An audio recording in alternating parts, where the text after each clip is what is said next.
À Hazebrouck, l'année 1914 débute bien mal pour l'abbé Jules Lemire.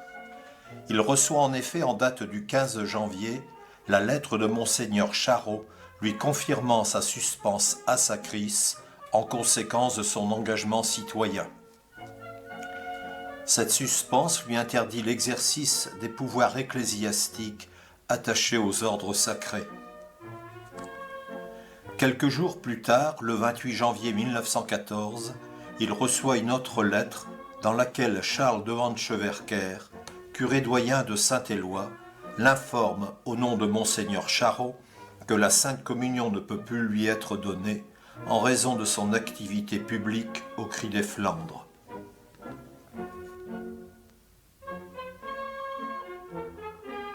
Après ce début d'année éprouvant, le printemps 1914 lui sera plus favorable.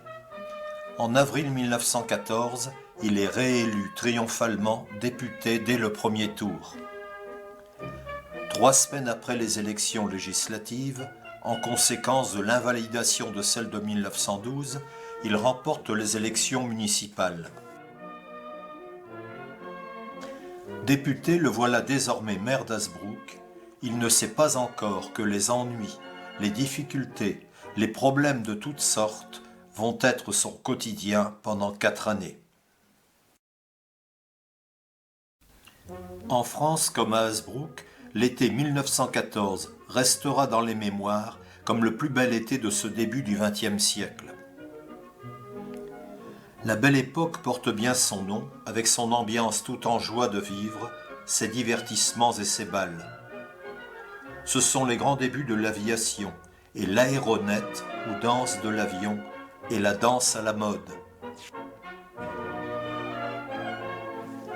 Les Allemands fréquentent les stations balnéaires de la Baltique ou se baignent dans les rivières et lacs du pays.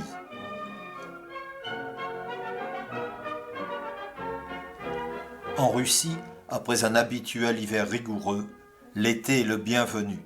La vie devient plus facile avec le retour du beau temps.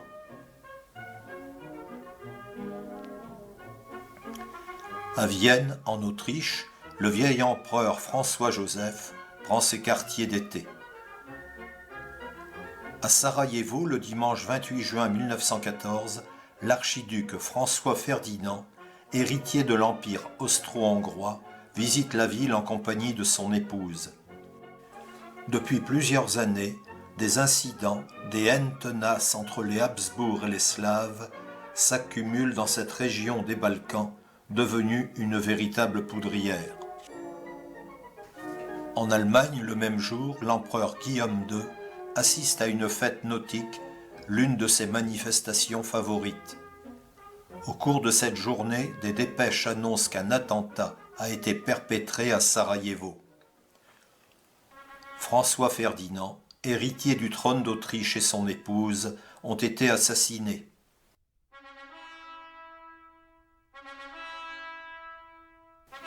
L'auteur de l'attentat est aussitôt arrêté.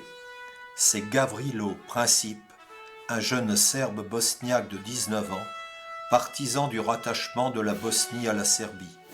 Personne ne se doute que dans 5 semaines, ce sera le début de la Grande Guerre. À Hazebrouck, comme dans le reste du pays, l'attentat de Sarajevo passe presque inaperçu. Les Français s'intéressent plus au procès de Madame Caillot, qui assassina en mars 1914 Gaston Calmette, rédacteur en chef du Figaro, qui avait entrepris une campagne de dénigrement contre son mari Joseph Caillot, ministre des Finances. Le 22 juillet 1914, Raymond Poincaré, président de la République française, est en visite dans la capitale russe Saint-Pétersbourg. Le président français et le tsar russe se sentent menacés par l'Allemagne. Ils réaffirment leur alliance face à l'attitude et aux menaces de l'Empire austro-hongrois. Le 28 juillet 1914, l'Autriche-Hongrie déclare la guerre à la Serbie. Bien qu'il s'agisse très vite d'un carnage, pour l'instant et pour beaucoup d'observateurs, ce n'est qu'une guerre de plus dans les Balkans. À ce moment se tient à Bruxelles une grande manifestation pour la paix. Jean Jaurès, la figure de proue du socialisme français, appelle les travailleurs européens à refuser la guerre. Le soir du 31 juillet 1914, alors que la France mobilise, Jean Jaurès et ses collègues se réunissent au Café du Croissant dans la rue Montmartre à Paris. Tandis que Jaurès parle, Raoul Villain, un patriote extrémiste, partisan d'en découdre avec l'Allemagne et donc opposé aux idées pacifistes de Jaurès, tire et tue le leader socialiste. C'est la stupeur dans le pays. Le 1er août 1914, l'Allemagne déclare la guerre à la Russie et la France décrète la mobilisation générale.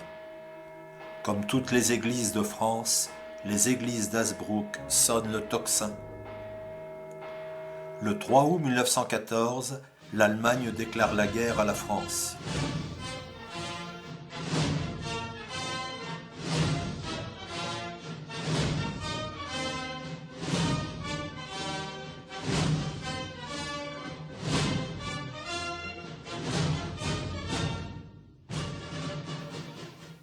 En Allemagne, ce sont des scènes identiques. 2 millions d'Allemands sont appelés sous les drapeaux. Ils pensent faire une visite éclair à Paris.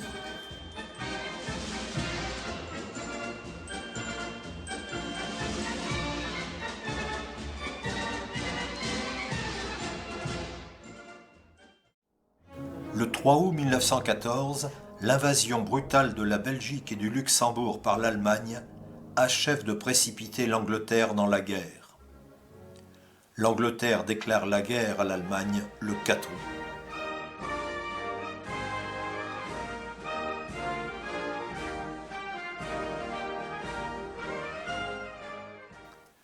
Le décor de la Première Guerre mondiale est planté, toutes les armées sont en marche, toute l'Europe s'embrase.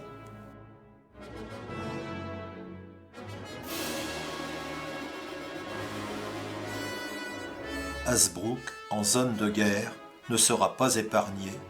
Une tâche difficile attend l'abbé Lemire.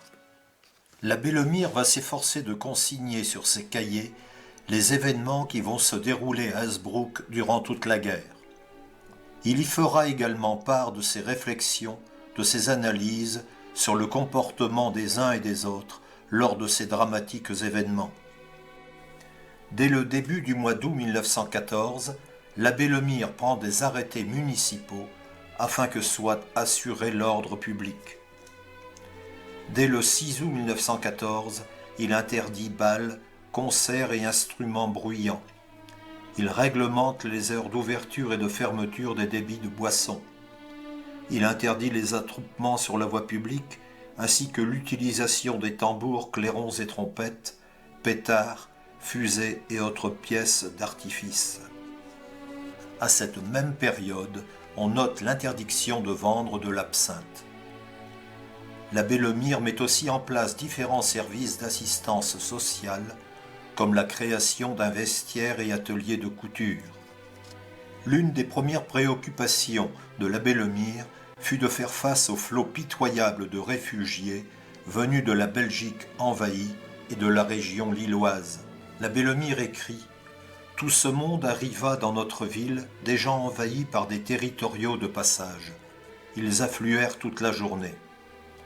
Plusieurs centaines débarquèrent encore vendredi soir vers 11 heures, se répandant à travers la ville, fatigués et réclamant un asile. » L'abbé Lemire écrit encore « Le soir, la sous-préfecture ne suffit pas à les contenir. On leur sert plus de 300 repas à l'hôpital. Et l'orphelinat Warin reçoit les femmes et les enfants. » Le 30 août 1914, on annonce le passage de 3500 réfugiés.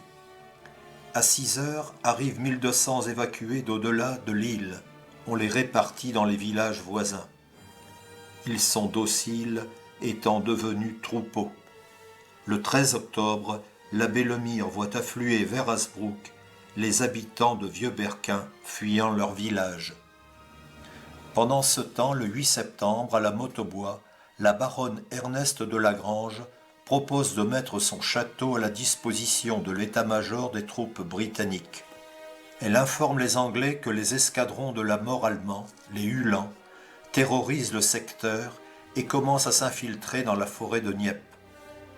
Dès le 20 septembre, le château de la Mottebois servira de base à l'état-major de la cavalerie britannique et la baronne recevra le général Allenby.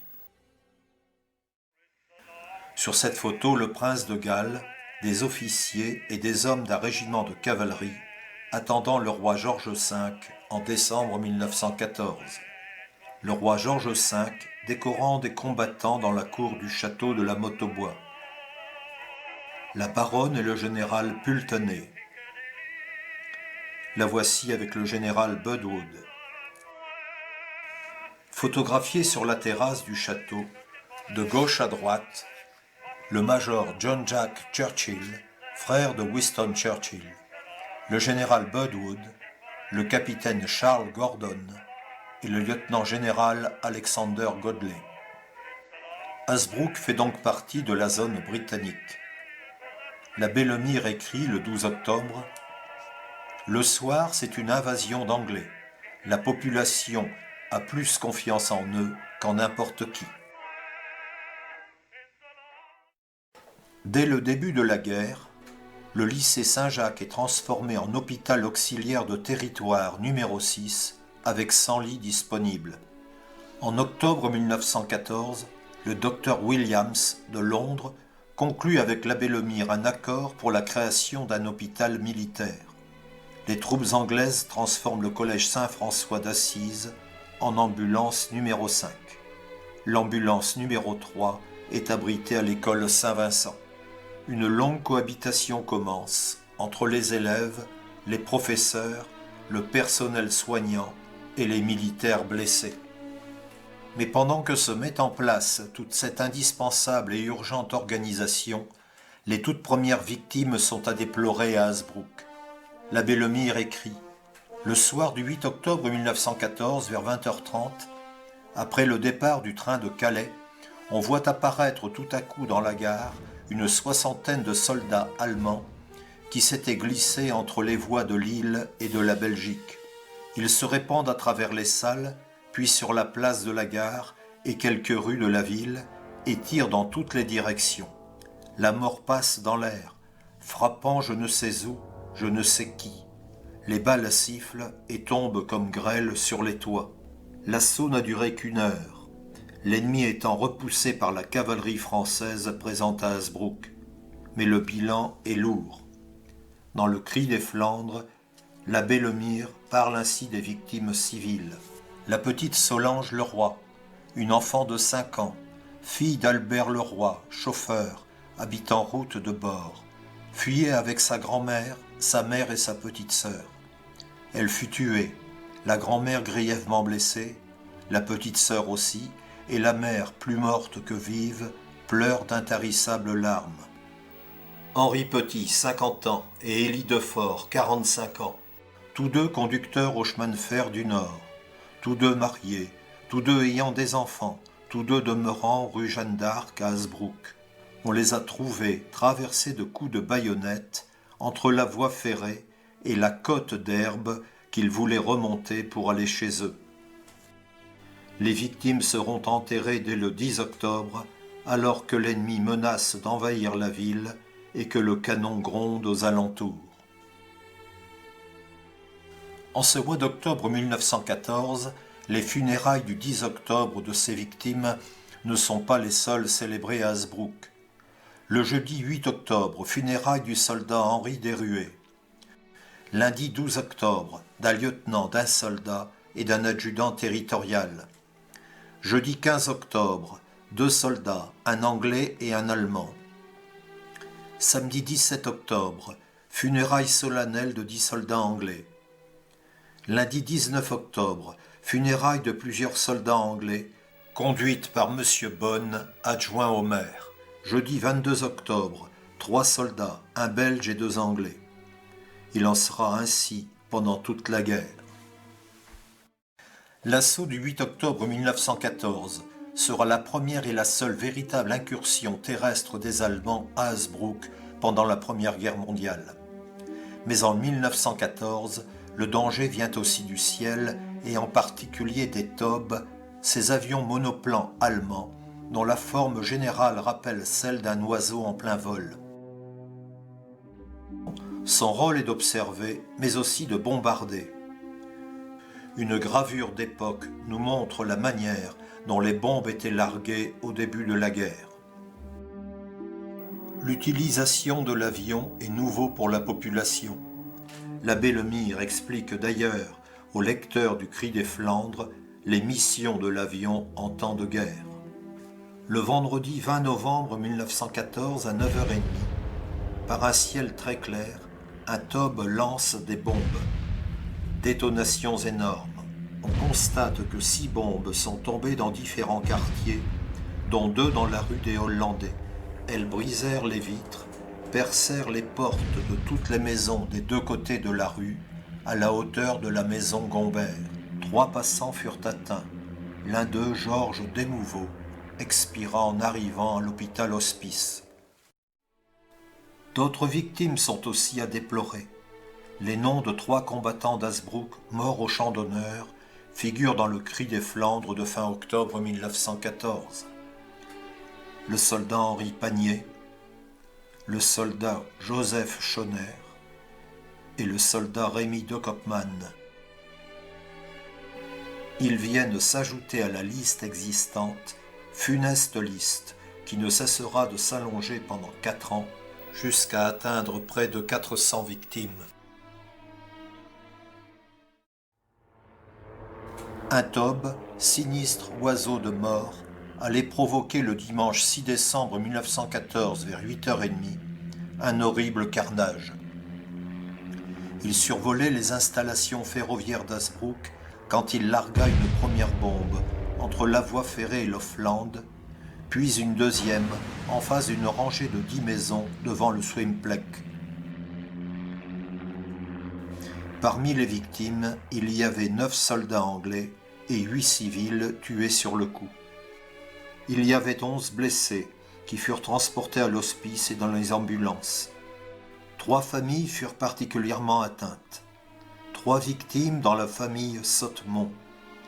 4 victimes dans la famille Patrin et Boulier-Patrin.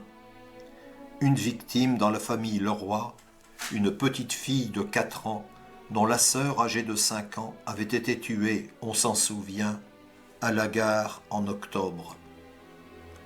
L'émotion en ville fut énorme. L'abbé Lemire allait de cadavre en cadavre et de maison en maison, tâchant de calmer les douleurs. Les funérailles des soldats anglais ont lieu le mardi 8 décembre. Le cortège part de l'ambulance numéro 5 de Saint-François d'Assise. Il emprunte la rue Warin, la Grand-Place, la rue de l'Église, la rue d'Air et la rue de la Paix. Les funérailles des victimes civiles sont célébrées à l'église Notre-Dame le mercredi 9 décembre 1914 à 9h. L'année 1914 s'achève. Sur le plan national, elle a été marquée du 5 au 12 septembre par la bataille de la Marne avec son célèbre épisode de l'utilisation des taxis parisiens qui amenèrent les troupes sur les lieux de la bataille.